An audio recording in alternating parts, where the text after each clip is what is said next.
क्या हमारे जीवन की डोर सितारों के हाथ में है? क्या मंगल, शनि या राहु यह तय करते हैं कि आज हमारा दिन कैसा बीतेगा? आज से करीब 2500 साल पहले जब पूरा समाज नक्षत्रों की चाल और ग्रहों की दशा में अपना भविष्य खोज रहा था, तब एक महापुरुष ने इसे तिरच्छान विद्या यानी नीच विद्या या व्यर्थ का कौशल कहकर पूरी तरह खारिज कर दिया था। वे महापुरुष है तथागत गौतम बुद्ध। आज के वीडियो में हम जानने का प्रयास करेंगे कि बुद्ध ने ज्योतिष विद्या को क्यों नकारा और उनके इस विरोध के पीछे ठोस मनोवैज्ञानिक और दार्शनिक कारण क्या थे। बुद्ध की दृष्टि में स्वतंत्र इच्छा बनाम भाग्य। बुद्ध के समय में भी ज्योतिष का गहरा प्रभाव था। लोग मानते थे कि जन्म के समय ग्रहों की स्थिति यह तय कर देती है कि व्यक्ति राजा बनेगा या रंक। बुद्ध ने इस विचार को इंसान की गरिमा के खिलाफ माना। कर्म का सिद्धांत। बुद्ध ने कहा कि मनुष्य अपने भाग्य का निर्माता स्वयं है। यदि सब कुछ पहले से तय है तो सुधार की गुंजाइश कहाँ बचती है। परिवर्तनशीलता। बुद्ध का मुख्य दर्शन अनिच्छा यानी अनित्यता है।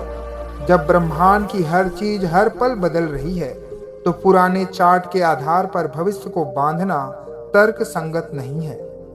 ब्रह्मजाल सूत्र और तिरच्छान विद्या पाली त्रिपिटक के दिग्घ निकाय में एक बहुत ही महत्वपूर्ण सूत्र है, ब्रह्मजाल सूत्र। इसमें बुद्ध ने उन सभी विधाओं की सूची दी है जिनसे एक भिक्षु को दूर रहना चाहिए। बुद्ध ने ज्योतिष, हस्तरेखा, शकुन विचार और टोने टोटकों को तिरच्छान विद्या कहा। इसका अर्थ होता है ऐसी विद्या जो तिरछी है, जो सत्य को मार्ग से भटकाती है।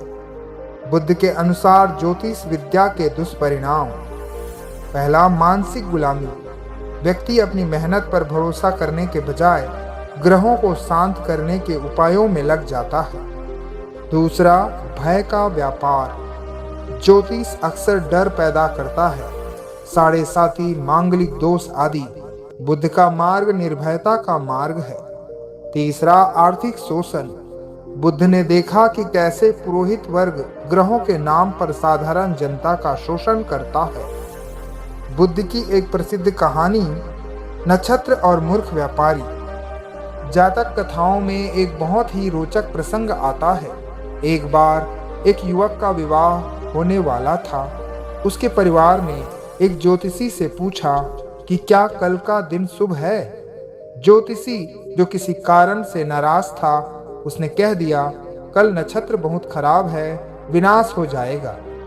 विवाह रुक गया। दूसरी तरफ लड़की वालों ने किसी और से उसकी शादी कर दी।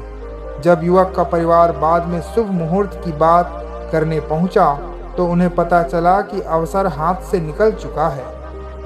जब यह बात बुद्ध के पास पहुंची तो उन्होंने एक गाथा कही, नक्षत्र क्या करेंगे, वह तो आसमान में चमकते हुए पिंड मात्र है।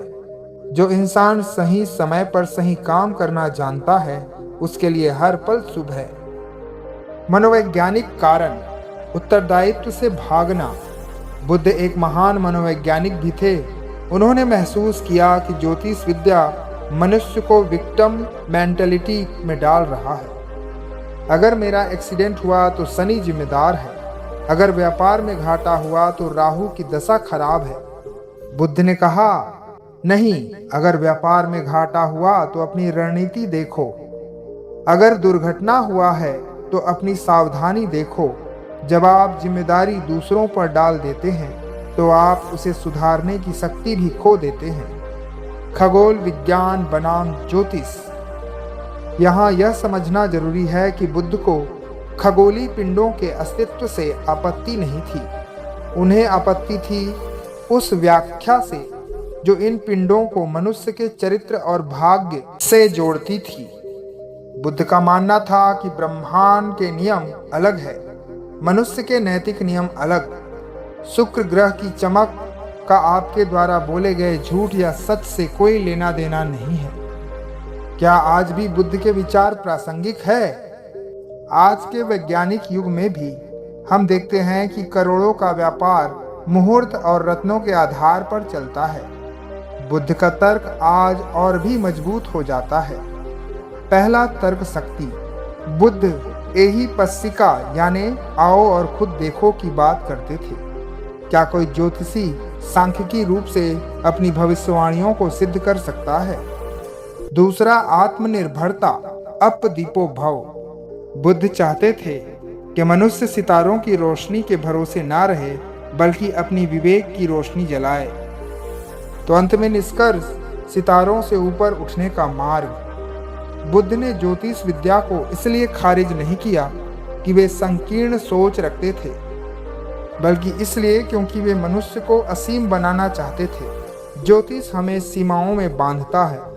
आपकी कुंडली में यह नहीं है, इसलिए आप यह नहीं कर सकते। पर बुद्ध कहते हैं, आप अपनी चेतना को इतना ऊंचा उठा सकते हैं कि कोई भी ग्रह या नक्षत्र आपकी राह नहीं रोक सकता।